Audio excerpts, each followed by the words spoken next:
Hello everyone. इस video में हम लोग आगे वाला पार्ट जो है डिफरेंशिएशन के क्वेश्चन बैंक का वो वाला हम लोग आगे नेक्स्ट जो पार्ट है वो सॉल्व करेंगे। दैट इज क्वेश्चन नंबर 3 जो 2 मार्क्स का क्वेश्चन है। तो ये सबसे पहला क्वेश्चन यहाँ पे हम लोगों को दिया हुआ है, that is y is equal to log cos of x to the power 5। ठीक है, इसमें हमें क्या निकालना है, dy बाय dx निकालना। Okay, so dy by dx chain rule लग जाएगा। सबसे पहले लॉग को डिफरेंशिएट करते हैं। So 1 upon cos x to the power 5 dy by dx, अंदर वाला टर्म बन जाएगा cos x to the power 5। So 1 upon cos x to the power 5, cos का डेरिवेटिव क्या हो जाएगा, minus sine of x to the power 5 और यहाँ पे हो जाएगा dy by dx of x to the power 5। So minus sine of x to the power 5 upon cos x to the power 5 और ये क्या हो जाएगा 5x टू द पावर 4। इसको हम लोग क्या लिख सकते हैं, minus 10x to the power 5, ये 5 यहाँ पे लिख देते हैं हम लोग आगे, तो ये हो जाएगा minus 5x to the power 4। This is the answer. So question number 1 solve हो गया। नेक्स्ट हमने क्या किया है, y is equal to under root 10 under root x। So differentiate करते हैं। सबसे पहले रूट को डिफरेंशिएट करेंगे। रूट का डेरिवेटिव होता है 1 अपॉन 2 रूट, तो ये हो जाएगा 1 upon 2 root 10 root x d by d x. अब किसका डेरिवेटिव होगा, 10 का डेरिवेटिव होगा। So 1 upon 2 under root 10 of under root x into 10 का derivative sec square root x as it is रहेगा। 10 डिफरेंशिएट हो गया। Now d by d x of root x। So ये हो गया sec square root x upon 2 under root 10 under root x into 1 upon 2 under root x. So this is the final answer. Now question number 3. So question number 3 में क्या दिया हुआ है, find the derivative of the inverse। अच्छा, inverse बोला है तो इसको थोड़ा सा पहले समझ लेते हैं, ये इनवर्स वाला क्या कंसेप्ट है। ठीक है, जैसे हम नॉर्मली dy बाय dx निकालते हैं, अगर इसका इनवर्स पूछा है मतलब हमसे dx बाय dy पूछा है, तो वो कैसे हम निकालेंगे। So dx by dy is dy by dx हो जाएगा। तो ये चीज हम एक याद रख सकते हैं, तो ये क्वेश्चन सॉल्व हो जाएगा। एक और तरीके से भी पूछ सकते हैं, देखो f ऑफ x हम लोग निकालते हैं, यहां से हम इसका डेरिवेटिव निकाल सकते हैं f डैश ऑफ x। लेकिन अगर हमसे इनवर्स पूछा है तो वो क्या हो जाएगा, f inverse of y which is equal to 1 upon f dash of x। ठीक है, ओके ये f dash of x basically क्या है, ये हम कैसे निकालते हैं, यहाँ पे हम फंक्शन को डिफरेंशिएट करते हैं विद रिस्पेक्ट टू x, लेकिन यहाँ पे हम फंक्शन को किसके रिस्पेक्ट में डिफरेंशिएट करते हैं, y के रिस्पेक्ट में। तो ये जो टर्म है ना, इसको हम ऐसे लिख सकते हैं, ये जो टर्म है ना, इसको इस तरीके से भी रिप्रेजेंट किया जा सकता है। ठीक है, तो ये हमें नॉर्मली सॉल्व करना है, dy बाय dx निकालना है। अगर इनवर्स पूछा है तो उसको 1 अपॉन हम कर देंगे। ठीक है, एक चीज का ध्यान रखना है, ये टर्म x के रिस्पेक्ट में होता है और ये टर्म यहाँ पे y के रिस्पेक्ट में होता है। ठीक है, सो dx बाय dy को हम इस तरीके से भी रिप्रेजेंट कर सकते हैं, dy बाय dx को इस तरीके से रिप्रेजेंट कर सकते हैं। Now after that we will solve question number 3।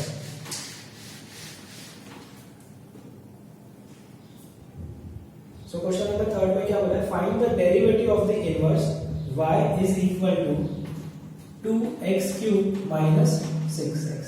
सो इसका डेरिवेटिव क्या होगा, dy बाय dx, लेकिन इसका इनवर्स पूछा है मतलब हमसे dx बाय dy पूछा है। ठीक है, तो हम लोग क्या करेंगे, dy बाय dx निकालते हैं। ठीक है, किस पॉइंट पे बोला है, x इज इक्वल टू -2 पे बोला है, ये निकालेंगे, उसको रेसिप्रोकेट कर देंगे 1 अपॉन करके, हमें ये आंसर मिल जाएगा।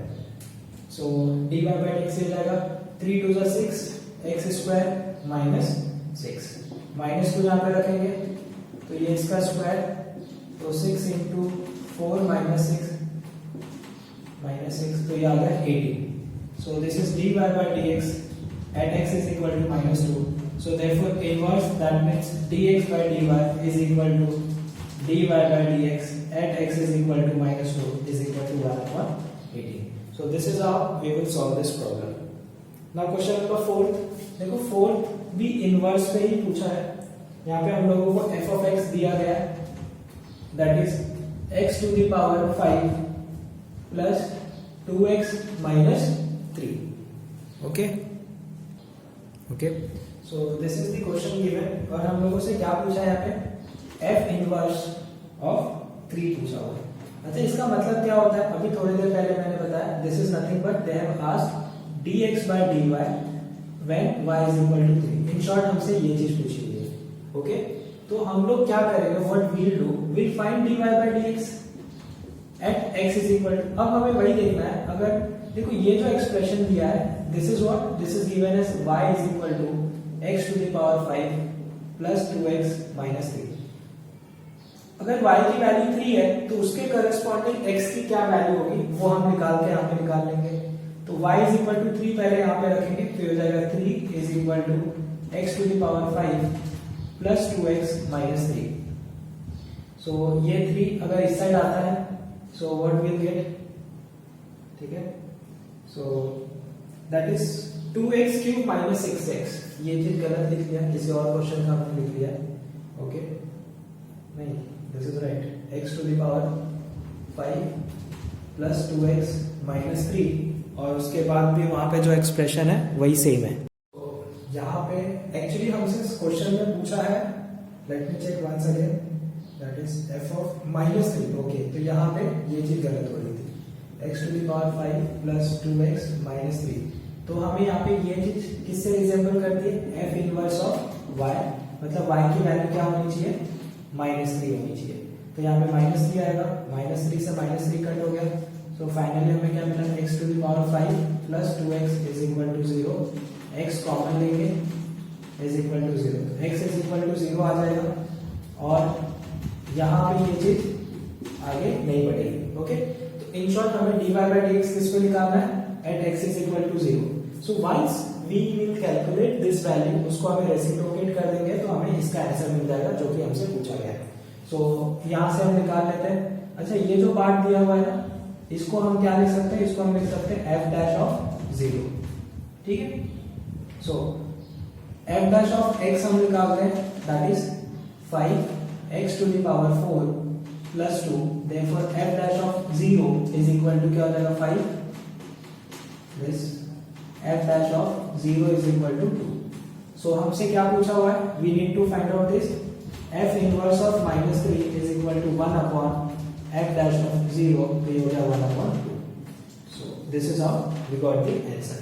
ओके, तो जब भी अगर इस तरीके से क्वेश्चन आए तो उसको मुझे लगता है कि इसमें ऐसे कन्वर्ट करके अगर हम करेंगे तो it will be little bit easy. Okay, now let's move to the next problem.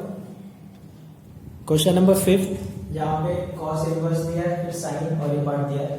देखो उसको नॉर्मल भी हम डिफरेंशिएट कर सकते हैं, पहले cos इनवर्स को, फिर sin को, फिर इसको, बट ये थोड़ा लेंदी हो जाएगा।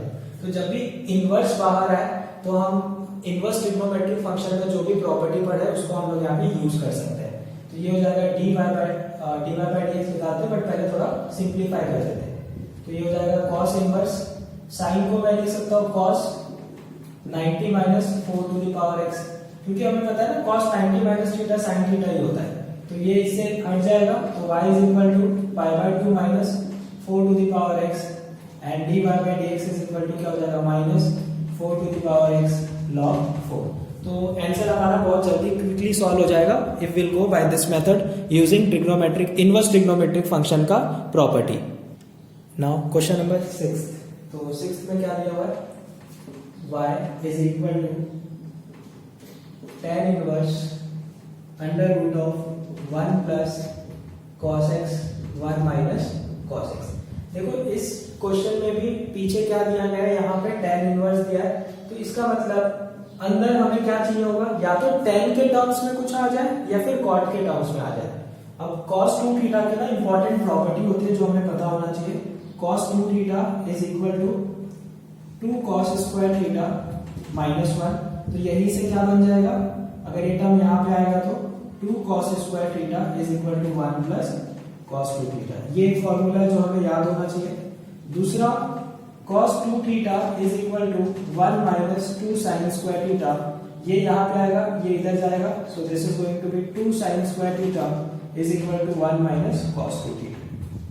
ठीक है, सो यहाँ पे इंपॉर्टेंट बात क्या है, यहाँ पे एंगल जितना भी होगा उसका आधा हो जाना चाहिए, यहाँ पे एंगल जो भी होगा उसका आधा हो जाना चाहिए। तो y is equal to tan inverse under root 1 plus cos x लिखा है, मतलब इससे रिसेंबल कर रहा है, तो क्या होना चाहिए 2 cos स्क्वायर x बाय 2, और नीचे क्या हो जाएगा 2 sin स्क्वायर x बाय 2, 2 से 2 कैंसिल, दोनों के ऊपर स्क्वायर है, रूट हट जाएगा, y is equal to tan inverse क्या बचेगा यहाँ पे cos x by 2 sin x by 2, y is equal to tan inverse cot x by 2। अब नाउ इट इज इजी, तो ये हो जाएगा tan inverse tan 90 minus theta, क्योंकि हमें पता है tan 90 माइनस थीटा क्या देगा cot थीटा देगा। अब ये इनवर्स है, ये इससे हट जाएगा, so y is equal to हमें क्या मिला pi by 2 minus x by 2, so therefore d by dx is equal to minus 1 by 2, this is the answer। ये कांस्टेंट है, जीरो हो जाएगा। तो अगर हम इनवर्स ट्रिग्नोमेट्रिक फंक्शन में जो प्रॉपर्टी हम लोग पढ़े, अगर हम उसको यूज करते हैं और सिंप्लीफाई कर देते हैं तो डेरिवेशन बहुत ही इजी बन जाता है। ठीक है,